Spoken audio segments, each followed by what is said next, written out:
공의로우신 분입니다. 우리가 살아가는 이 시대에, 이 세상에서 하나님의 공의를 다 경험하지 못해도 성경은 하나님은 정말 공의로우신 분이라고 그렇게 분명하게 말합니다. 성도인 저와 여러분은 이 땅을 살아가면서 우리 예수님을 믿기 때문에 참 많은 고난을 겪어야 됨을 우리가 보게 됩니다. 성경은 아주 우리에게 밝히 말하기를 하나님은 공의로우신 분이기 때문에 우리가 고난을 받게 되어 있으며, 이 땅을 사는 성도인 우리에게 주님이 때가 되면 안식으로 갚아주신다고 말합니다.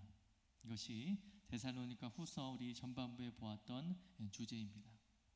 그러나 끝까지 하나님 알기를 거절한다든지 끝까지 하나님의 귀한 복음의 말씀에 순종하지 않는 자들에게는 하나님이 그때에 오셔서 심판하시고 멸망시킬 거리라고 말씀하고 있습니다.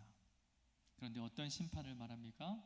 하나님의 얼굴로부터 떠나게 되고 하나님의 놀라운 힘의 능력으로부터 떠나게 되는 심판이 있다고 성경은 말합니다. 우리를 참되게 변화시키는 하나님의 그 능력으로부터 떠나버리면 우리는 죄인인 상태로 그대로 하나님의 멸망의 심판에 넘겨지게 되는 것이죠.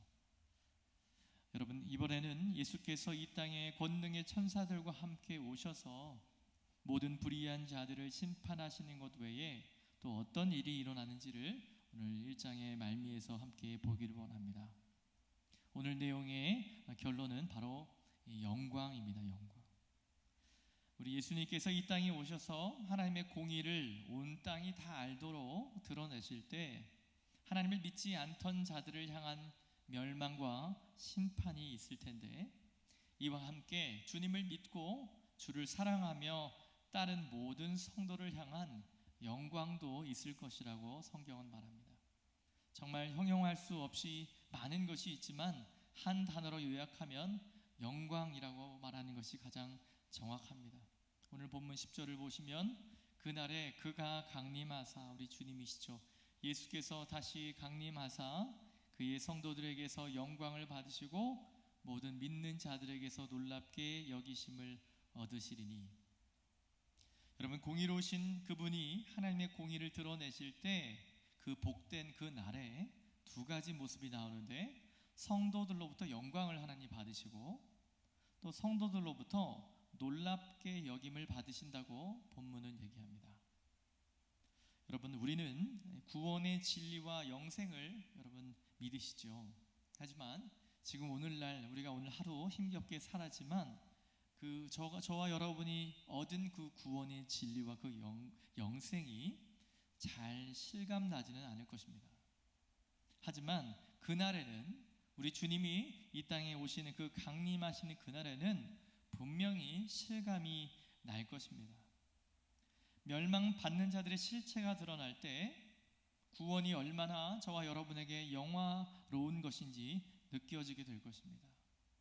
그래서 온 성도의 우리 영혼에 구원을 주시는 하나님에 대한 감사와 감격이 생겨나게 되고, 멸망으로부터 우리를 건지신 하나님의 그 은혜에 대한 영광이 저와 여러분에게서 나오게 되는 것이죠. 여러분, 원래 아담과 하와는 벌거벗어도 전혀 부끄럽지 않았습니다. 그런데 지금 저와 여러분은 세상을 살면서 우리는 무슨 옷을 입고 사십니까? 우리는 성공이나 실패, 높음이나 낮음, 귀함이나 천함 등 다양한 형태의 옷들을 입고서 그것들로 우리 자신을 평가하는 데 바쁩니다. 그런데 주님이 다시 오시는 그날에는 저와 여러분이 벌거벗어도 부끄러워하지 않던 아담과 하와처럼 여러분과 제 안에 하나님의 모양과 하나님의 형상이 온전하게 드러나면서 세상 어떤 것과도 비교할 수 없는 아름다움이 저와 여러분 안에 만들어지게 되는 것을 믿으시기 바랍니다. 성경은 그것을 증언하면서 주님의 구원의 최고의 걸작품인 우리 인생이, 사람이 원래 모습 그대로 드러나게 되는 것을 말하고 있습니다. 사실 구원의 최고의 걸작품이 인생이다, 사람이다 라고 말할 때 조금 부끄러운 면이 우리에게 있습니다.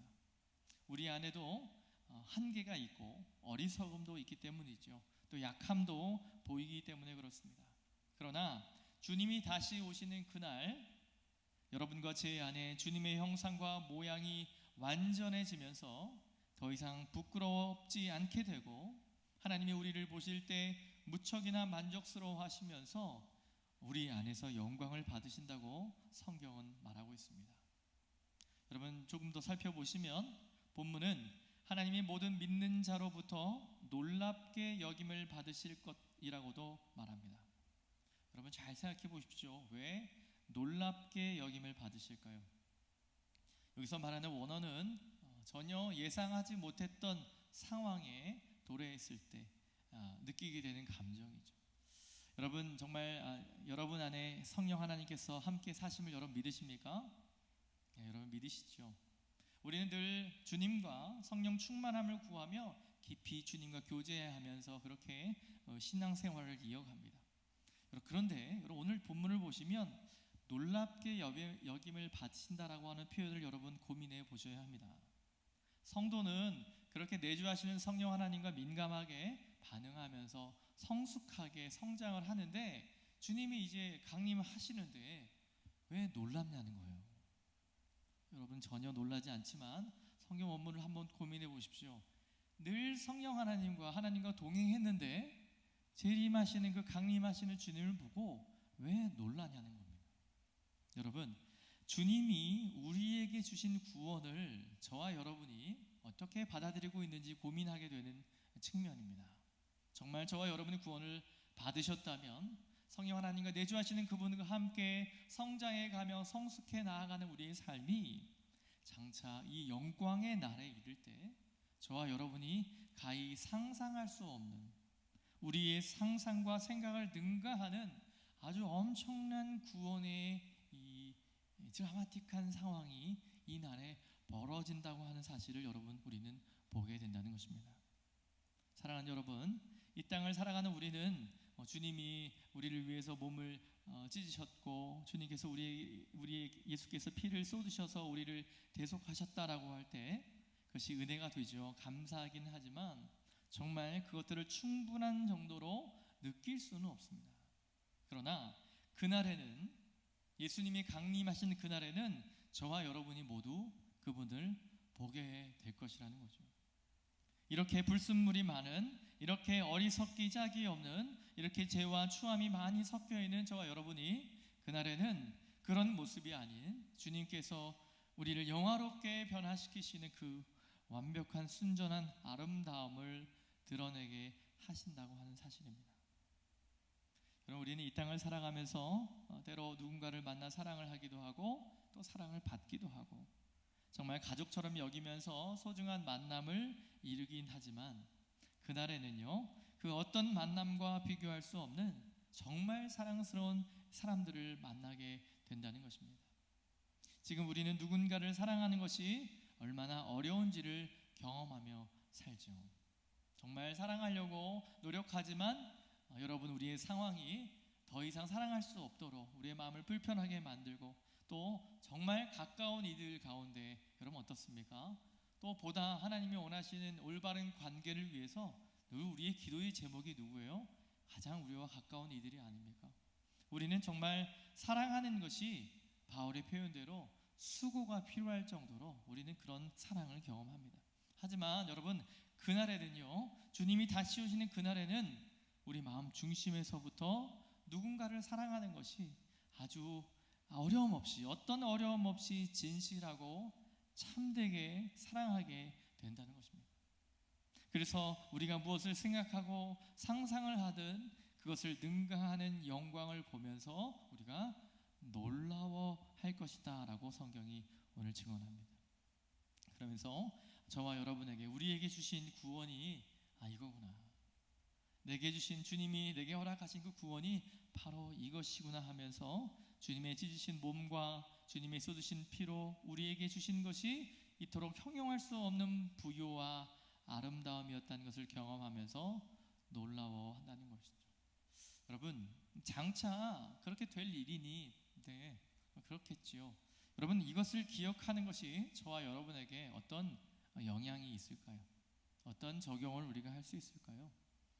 저는 이렇게 생각합니다. 이 말씀은 데살로니가 성도들과 또 바울은 이렇게 우리에게 말하고 있는 것이죠. 그 주님의 영광의 날이 올 때에 이러한 일이 일어나게 되는 것, 그것을 향한 저와 여러분의 기대가 필요하다는 거죠. 그 기대가 우리의 삶의 현실 가운데 고난으로, 또한 우리 인생에, 우리의 삶에 드리워진 그늘을 하나님의 은혜로 바라보는 믿음이 생겨지게 된다는 것이죠. 장차 저와 여러분에게 행하실 이 놀라움으로 인해서 하루도 하나님 앞에 감사하며 인내하며 하루를 살게 된다고 하는 사실임을 여러분 기억하시기 바랍니다. 사랑하는 성도 여러분, 주님이 다시 오시는 그날을 기대하시기 바랍니다. 염세의 주의자처럼 마라나타, 어서 오십시오 주님, 정말 힘드니 어서 오십시오라고 생각하시면 절대로 안 됩니다. 우리 오늘 최선을 다하며 비록 오늘 수고했지만 넉넉한 어떤 삭과 결과가 우리 손에 없을지라도 주님이 이 놀라운 영광으로 함께 하실 이 기대만으로도 오늘 하루에 족한 은혜가 있다고 하는 사실, 여러분 이것이 믿음의 선조들이 걸었던 그 신앙의 길이었습니다. 여러분 이 은혜를 기대하며 오늘도 걸어가시기를 바랍니다. 주 안에서 사랑하는 여러분, 여러분과 제가 이 땅을 살아가면서 이런 귀한 약속을 주님으로부터 받았다는 것은 저와 여러분의 특권이라고 할 수 있습니다. 이 놀라운 이야기를 바울이 하면서 이 약속을 확인시키면서도 사도 바울은 본문을 통해서 이 자리를 소개해 주고 있습니다. 이 약속이, 그러니까 구원이 진실로 우리 안에 믿어진다면 우리는 그 약속을 믿고 이 세상을 아무렇게나 살아도 되는 것처럼 나태함에 머무는 것이 아니라 거룩하고 성결한 삶을 살기 위해서 우리 안에 그 기대가 만들어내는 기도의 자리로 가라고 사도 바울은 권면합니다. 바울은 이 놀라운 미래에 대한 이야기를 하면서 우리를 바로 기도의 자리로 데려갑니다. 여러분 우리가 거듭 살펴보았다시피 신앙생활을 하면서도 기도하는 기쁨이 뭔지 모르는 사람은 사실 신앙생활의 대부분을 잃고 있는 사람이라고 생각합니다. 여러분 우리가 말씀을 들으며 설교를 들으며 눈물을 쏟고 찬양을 드리며 그러한 일들이 종교적인 체험에 우리 안에 마음에 동함이 있을지라도 우리 안에 기도가 없다면 우리의 신앙은 어떻게 될지요? 신앙생활의 건강함을 다 잃어버리는 사람이 되는 것입니다.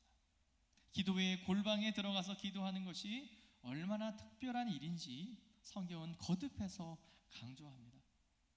영광을 약속받은 성도는, 여러분 우리는 그 구원을 그 약속에 그치지 않고 그 약속을 붙들고 기도의 골방에 들어가야 되는 줄 믿습니다. 그래서 간절한 마음으로 하나님 그 일을 속히 성취해 주시기를 사모하며 구해야 함을 우리는 믿습니다. 지금 우리는 기도해야 하는 아주 중요한 시간들을 보내고 있습니다. 특별히 우리 삼락교회는 기도하는 교회인 줄 압니다. 여러분 많은 한국 교회들이 약해진다라고 말합니다. 여러분 교회가 약해지는 데는 다른 이유가 없는 줄 압니다. 기도의 무릎이 약해지면 자연스럽게 교회도 약해지는 것이 아닐까 생각합니다. 그렇게 되면 신령함과 거룩함과 아름다움보다는 육체적이고 인간적인 모습밖에 안 보이게 되는 것이죠. 자, 그렇다면 우리는 어떤 것을 위해 기도해야 될까요? 여러분 11절을 한번 보십시오. 이러므로 우리도 항상 너희를 위하여 기도함은 우리 하나님이 너희를 부르심에 합당한 자로 여기시고 모든 선을 기뻐함과 믿음의 역사를 능력으로 이루게 하시고. 아멘. 여러분 여기 앞에 이러므로라고 하는 접속사가 있죠. 여기서 말하는 이러므로가 뭐냐면 우리가 확인한 그 주님이 오시는 날 우리가 경험하게 될 그 놀라운 것들이 있어요. 우리에게 약속됐다고 하는 것이죠. 그러니까 뭐 하라는 거죠? 그것을 붙잡고 기도하라고 하는 것입니다. 이 분명한 약속을 가지고 있으니까 그냥 오늘부터 쉬십시오라고 말하지 않고요. 이러므로, 이렇기 때문에 우리의 약속과 영원한 미래가, 확실한 미래가 우리에게 있으므로 우리에게 기도가 필요하다고 말합니다. 여러분 누가 기도합니까? 염세주의자들, 하이퍼 칼빈니스트라고 얘기하는 그런 말도 안 되는 나는 구원받았으니 내 멋대로 살아도 된다라고 말하는 사람이 여러분 제법 있습니다. 여러분 누가 기도하는 줄 아십니까? 염세주의자나 하이퍼 칼빈니스트가 기도하는 것이 아니에요. 구원의 소망이 분명한 사람들이 기도의 골방에 들어간다고 하는 것을 우리가 경험하게 됩니다. 여러분, 그렇다면 우리의 기도의 제목이 무엇이 되어야 될까요? 바울은 첫 번째로 이렇게 말합니다. 하나님이 부르신 부름에 합당하게 해주시기를 위해 기도합니다.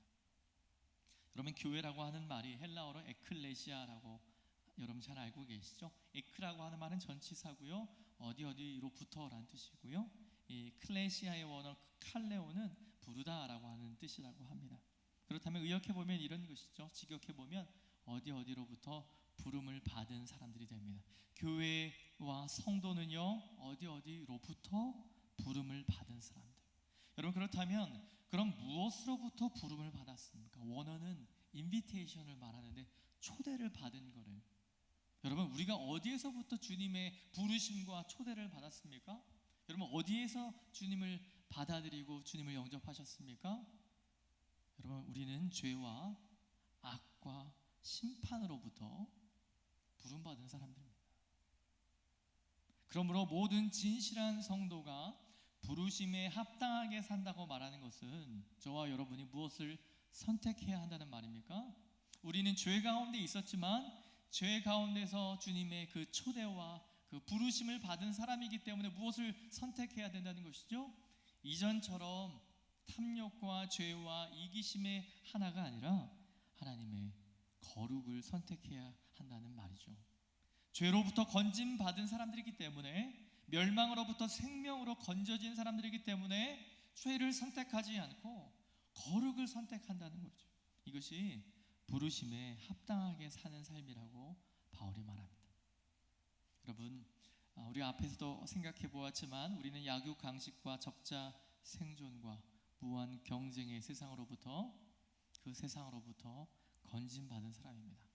세상으로부터 은혜가 통치하는 다른 구조로 건진받았기 때문에 여러분과 제가 하나님의 부르심에 합당하게 살려면 세상처럼 억울한 것을 어떤 형태로든지 되갚아주고 원수 갚으려고 하지 않고 복의 근원과 복의 통로가 되도록 살아야 하는 줄 믿습니다. 우리 주님의 말씀을 기억하시죠? 오른 뺨을 때리는 자들에게 왼 뺨을 돌려대고 핍박을 받으나 어떻게 하지 않고요, 되갚지 않는 거죠. 쉽다고 드리는 말씀이 아니라 우리는 죄 가운데 건진받은 부르심 받은 사람이기에 우리는 세상의 방식과는 다르게, 세상과는 다르게 사는 삶이죠. 여러분, 약육 강식과 적자 생존 때문에 이 세상에서 사람들은 어떻게 하고 싶어 합니까? 우리 청년들의 기도 제목도 늘 이렇습니다. 높아지고 싶어요. 힘을 가지고 싶어 하고요, 높아져서 뭔가 하고 싶어 합니다. 하지만 여러분, 우리는 그런 세상으로부터 부름을 받았기 때문에 우리는 누구보다도 희생하고 섬기고 종이 되고 할 수만 있으면, 가능하다면 우리가 손해를 보는 자리에 서는 것입니다. 세상은 이런 사람들을 미련하고 어리석다고 하지만 우리는 그렇게 살아야 합니다. 주 안에서 사랑하는 여러분, 세상은 살만해 보이지만 실상은 얼마나 불행합니까? 사실 예전과 비교하면 오늘 본당에도 지금 에어컨이 잘 시원하게 나오고 있죠. 제가 지난주에 삼척에 가면서 이제 자매들 숙소에는 에어컨이 잘 안 나왔어요. 그래서 자매들 목사님 너무 더워서 너무 힘들어요. 제가 목에 여기까지 낮대는 얘기를 하려고 했었습니다. 그리고 권사님들 때는 선풍기도 하나 없었다. 제가 이런 말씀 왜 드리냐면, 여러분 요즘 얼마나 예배드리기 좋습니까? 정말 시원하고 정말 간편하고요, 너무 좋습니다. 여러분, 그런데 여러분, 이전과 몇십 년 전보다 여러분 행복하십니까? 여러분, 좀 다른 얘기죠. 우리 인생은, 우리의 삶은 참 살만해 보이고 편리해지고 있지만 예전과 비교하면 부유한 상태인데도 불구하고 그렇게 옛날 우리 어른들처럼 감사하거나 행복해하지 않는 것 같습니다. 여러분과 제가 다른 삶을 살면서 이 숨막히는 세상에 정말 우리가 생명을 경험했기 때문에 우리의 숨통을 열지 않으면 여러분, 세상 사람들은요 이 생명을 알지 못합니다. 어떻게 살아야 되는지 모르는 사람들이죠. 참된 복이 뭔지 모른 채로 그냥 경쟁하며 이기면 최고인 듯하게 살아가는 거죠. 우리도 그것을 부러워하며 가고 있는지 모르겠습니다. 하지만 우리는 그렇게 부름받은 사람이 아니죠. 종이 되고 낮아지고 희생하고 할 수만 있으면 다른 이들을 유익하게 하기 위해 그들 앞에 생명을 소유한 사람으로, 어떻게 이 세상 가야 하는지를 알려줄 사람으로, 복의 통로로 천천히 가는 그 길이 결국 여러분 우리와 함께 있는 이들을 살리는 길, 정말 우리가 가야 될 길인 줄 우리는 믿습니다. 세상의 지혜와 방법이 이긴 것 같아도 결국에는 여러분 이 세상은 누가 다스리시죠? 바로 하나님이 다스리시죠. 우리는 보게 될 겁니다. 세상은 보게 될 겁니다. 본문에서 바울은 성도들이 부르심에 합당하게 살도록 기도합니다. 때로는 실패하고 넘어지기도 하지만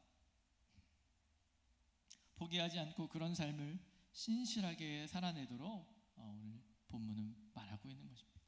또 우리는 두 번째로 무엇을 위해 기도해야 합니까? 뒤에 보시면 모든 선을 기뻐함과 믿음의 역사를 능력으로 이루게 해주시기를 기도합니다. 여러분 이것을 조금 쉬운 말로 번역하면 이것입니다. 여러분의 마음속에 두신 선을 향한 소원을 능력으로 이루어 주시고, 그러니까 능력으로 이루어 달라고 기도해야 된다라고 하는 말입니다. 여러분 우리는 예수를 믿기 때문에 말씀을 듣고 내주하신 성령 하나님의 도우심으로 말씀에 깨달아지거나, 또 우리가 일하실 때나 어느 때 갑작스럽게 우리 안에 주님이 주시는 마음들이 있어요. 아 이렇게 이거 기도해야 되겠구나, 이 사람 만나야 되겠구나, 아 이거를 위해서 내가 해야 되겠구나, 이런 좋은 생각들이 우리 안에 나오게 되는 것이죠. 또 선을 베풀고 선한 마음들이 예배해야 되겠구나, 기도해야 되겠구나, 다른 사람에게 양보해야 되겠구나, 배려하고 싶어하는 그런 좋은 생각들이 저와 여러분의 마음속에 생길 때 다양한 이유에서 실패하지 말고 어떻게 하라는 거예요? 하나님의 능력으로 그것을 행하기를 구하라고 성경은 말합니다. 여러분 우리는 사실 제법 많은 선한 생각을 하죠. 특히 우리 수요 예배 이렇게 오전이나 저녁에 오시는 분들은 그래도 신앙생활 좀 하시는 분들이시죠? 예, 그런 줄 믿습니다만, 네, 우리는 우리 안에 때로 하나님이 주시는 선한 생각들이 얼마나 많은지 몰라요. 정말 많이 우리 안에 생각이. 그런데 우리의 능력으로 행하지 못하고 그냥 지나가는 때가 사실 얼마나 많습니까? 동기와 목적은 좋지만 그 일을 실현해내는 능력이, 또한 우리 시간도 없고 자원이 없어서 때로는 어그러질 때가 참 많죠. 그때 바울은 어떻게 기도하는 것이죠? 주님, 제게 주신 그 선한 마음을 우리의 능력이 아닌 하나님의 능력으로 행하여 달라고 하는 이 기도가 우리에게 필요하다는 것이죠. 하나님이 성령과 말씀으로 주시는 온갖 형태의 좋은 마음, 그런 마음에 우리 안에 그 소원들이 있잖아요. 그것이 하나님의 능력으로 이루기를 기도하고 있는 겁니다. 여러분 하나님이 주셨어요. 말씀을 들을 때 또 예배 가운데 목사님 주시는 말씀을 이렇게 해야 되겠다. 너무 중요한 일인데요. 그때부터 기도 효과가 바뀌셔야 돼요. 이 마음을 하나님 능력으로 우리의 삶에서 이루게 해달라고 기도해야죠. 말씀을 들을 때 갖게 되는 착하고 좋은 생각들을 하나님의 능력으로 행하기를 여러분 낙심하지 마십시오. 시대의 조류에 따라 왜 나만 그렇게 살아야 됩니까? 라고 뒷걸음질 치지 마시고 하나님이 우리 마음에 주신 그 착하고 좋은 생각들을 하나님의 능력으로 행하고 살 수 있도록 그렇게 기도하며 나아가는 삶, 사실 구체적으로 말씀드려서 그렇지 여러분이 걸으셨던 그 길입니다. 우리 믿음의 선배들이 걸으셨던 정말 성도의 삶이 그러한 삶이었습니다. 여러분 정말 저와 여러분이 그렇게 오늘도 살아가고 있다면 우리 한국 사회가 어떤 세상이 될까요? 살만한 세상이 되지 않을까요? 여러분 저는 젊은 나이에 우리 대한민국 정치에 큰 기대를 하지 않습니다. 저는 우리 한국교회에 큰 기대를 하고 기도합니다. 성도들이 믿음으로 살기 시작하면 우리가 속한 이 세상은 새로운 세상을 보게 될 줄 믿습니다. 이것은 법으로 만들 수 있는 것이 아니죠. 사랑하는 여러분, 주님이 주시는, 저와 여러분에게 주시는 그 선한 마음의 좋은 소원들을 주님의 능력에 힘입어서 살도록 여러분 그렇게 기도하며 사시는 여러분 되기를 주님의 이름으로 축원합니다. 우리가 눈에 보이는 것을 따라 살지 않고 믿음으로 결단하고 살아갈 때 그저 결단으로만 끝나는 것이 아니라 하나님의 능력이 여러분, 하나님이 모든 것 창조하셨잖아요. 저는 바울이 조금 억지를 편다고 생각합니다. 하나님이 도우신다고 쓸 수 있지만 하나님의 능력이라고 하는 말을 붙여가며 저와 여러분을 격려하고 있는 것입니다. 주님이 선한 마음을 우리에게 주셨다면 주님이 이루실 줄 믿으시기 바랍니다. 주의 능력이 우리 안에 믿음의 역사를 이루어 주시도록 그렇게 기도하시기 바랍니다. 여러분, 우리는 그러면 왜 이러한 기도를 하는 것일까요? 무엇을 위해 이 모든 것을 구하고 있는 것일까요? 12절을 한번 보십시오. 우리 하나님과 주 예수 그리스도의 은혜대로 우리 주 예수의 이름이 너희 가운데서 영광을 받으시고 너희도 그 안에서 영광을 받게 하려 함이라. 아멘. 무엇을 목적으로 하냐면 바로 예수를, 우리 주님을 영화롭게 하기 위해서라고 말합니다. 여러분, 영광은 사람에게 합당하지 않지요. 저와 여러분에게도 합당하지 않고요. 오직 우리 주님에게만 합당하는 것을 우리는 많은 믿음의 선조들을 통해 그렇게 배웠습니다. 하지만 이러한 정신이 오늘날 우리 젊은 세대에는 많은 성도들에게는 무척이나 약해져 있죠. 그래서 사람이 박수를 받아야 되고요, 좀 인정받아야 되고요, 그런 얘기를 우리 선배 목사님들에게 많이 듣습니다. 소리 없이 무명으로 섬기는 것들보다 이렇게 뭔가 인정하고 칭찬 안 하면 안 된다고 하는 말씀을 들을 때마다 제 안에 마음에 짐이 있습니다. 여러분, 사람은 그렇죠. 칭찬을 받아야 하고요, 사람이 보답을 받아야 하는 것이 중요한, 너무나도 그런 시대가 되어버렸습니다. 여러분, 사랑하는 여러분, 그러나 우리 선조들은 그런 길이 아니었죠. 하나님의 영광을 위해서라면 그렇게 한 손이 모르게 섬겼던 것이 그렇게 걸어왔던 길입니다. 오직 하나님만, 우리 예수님만 높이는 그 삶을 여러분 기억하시기 바랍니다. 한 목사님이 이런 재미난 비유를 들었습니다. 성도들이 하늘나라에 가면, 천국에 가면 유행하는 질병이 있대요. 뭐냐면 목 디스크랍니다. 목 디스크. 왜냐하면 하나님이 우리에게 얼마나 열심히 믿음을 잘 지켰느냐, 영화의 면류관을 이렇게 씌워주시는데 그 면류관이 너무 무겁다는 거예요. 그래서 이거를 쓰고 있으면 전부 목 디스크로 고생한다고 하는, 반응이 좋지 않습니다만 아무튼 그렇게 하신 예화였습니다. 그런데 여러분, 생각해 보시면 성경을 좀 읽어보면요, 우리는 아무도 목 디스크 걸리지 않습니다.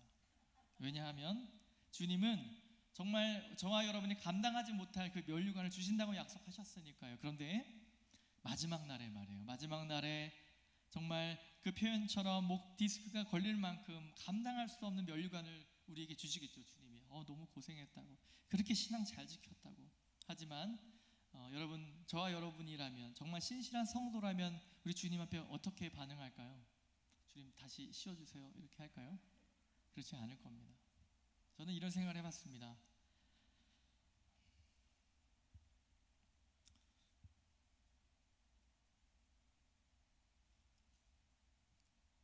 물론 비유적인 표현이겠지만 주님이 우리에게 면류관을 주신다면 여러분, 그거 가만히 받으실 분이 계시겠습니까? 네, 다들 이렇게 반응하겠죠. 주님, 저는 이 면류관에 합당한 존재가 아닙니다. 저는 이거 받으려고 간 것이 아니라 주의 은혜에 부응하며 그렇게 걸었습니다. 이 면류관은 주님의 것입니다 라고 다시 벗어서 주님께 돌려드리지 않을까요? 그럼 주님이 뭐라고 할까요? 괜찮다고 다시 씌워주려고 하시고, 주님 괜찮아요, 이런 모습이 정말 우리 천국의 그림이 아닐까, 이런 생각을 해봅니다.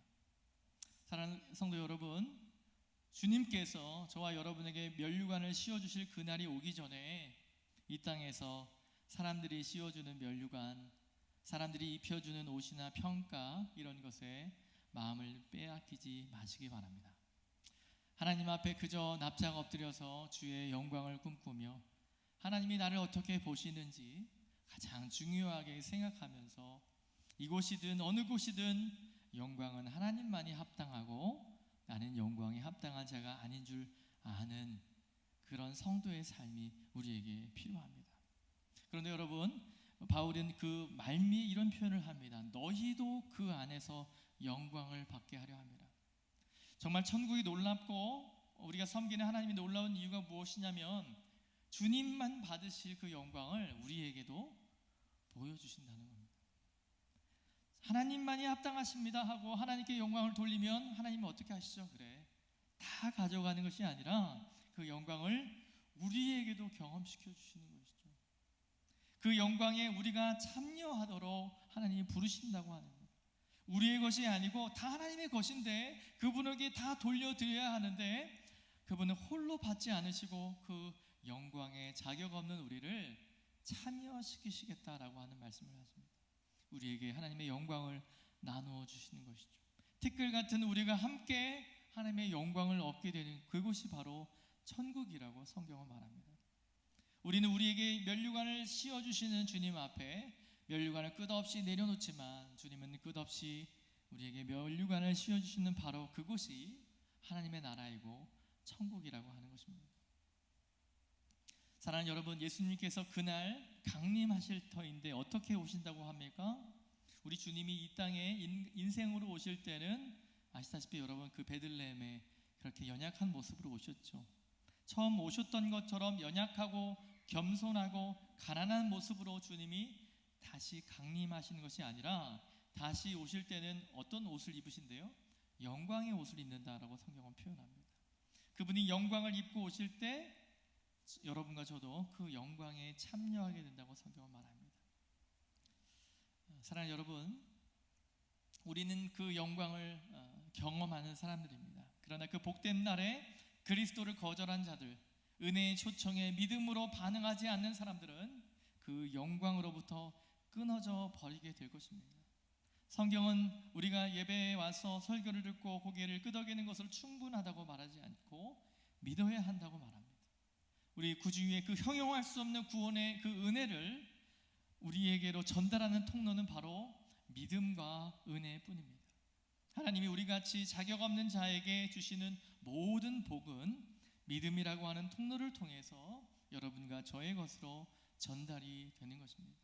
우리 중에 믿음으로 반응하지 않고 그저 머리로만 끄덕이고 지나가는 사람이 아무도 없기를 바랍니다. 말씀을 그저 언제나 들을 수 있는 것처럼 여러분 여기지 마시고 우리에게 은혜가 허락되는 이 복된 기회에 믿음으로 반응해서 하나님을 신뢰하고 하나님과 동행하고 하나님을 의지하는 참된 믿음의 자리에 들어가기를 바랍니다. 마지막으로 성경은 그날에 일어날 이 복된 일이 지금 바로 오늘 우리 안에서 일어나고 있어야 그날에 완성한다고 말합니다. 여러분, 그 완성은 우리의 생각과 상상을 초월하는 것이지만 그날 갑자기 한꺼번에 주어지는 것이 아니라 이미 지금부터 특히 여러분 믿음의 선배 여러분의 길 가운데서 여러분 우리는 그것을 경험하거든요. 하나님의 영광을 여러분 경험하셨을 거예요. 그 은혜가 있기에 이 자리에 있으실 겁니다. 아무 자격 없는 우리를 은혜로 믿음으로 부르고 있는 이 복된 시기에 우리는 믿음으로 반응해서 지금 저와 여러분 안에서 이 영광이 시작되고 경험되며 제한된 형태로나마 누려지는 은혜가 있기를 원합니다. 그래서 바울은 고린도후서 3장에서 3장 18절에 이런 말씀을 했습니다. 우리가 다 수건을 벗은 얼굴로 거울을 보는 것 같이 주의 영광을 보매 그와 같은 형상으로 변화하여 영광에서 영광에 이르니 곧 주의 영으로 말미암음이니라. 아멘. 하나님이 성령을 주셔서 저와 여러분을 부르신 그때부터 이미 영광이라고 말하고요. 또 다른 영광이죠. 마지막 하나님께서 예수께서 강림하시는 그 영원한 영광에 이를 때까지 지금 저와 여러분이 믿음과 은혜로 영광 안에 들어와 있어야 그날의 영광의 완성에 참여하는 복됨을 경험하게 되는 것입니다. 사랑하는 여러분, 한 사람도 이 복된 은혜와 믿음의 축복 안에서 제외되지 않도록 모두 이 귀한 영광에서 출발하고 그날의 완전한 영광으로 나아가는 귀한 복 누리시기를 주님의 이름으로 축복합니다.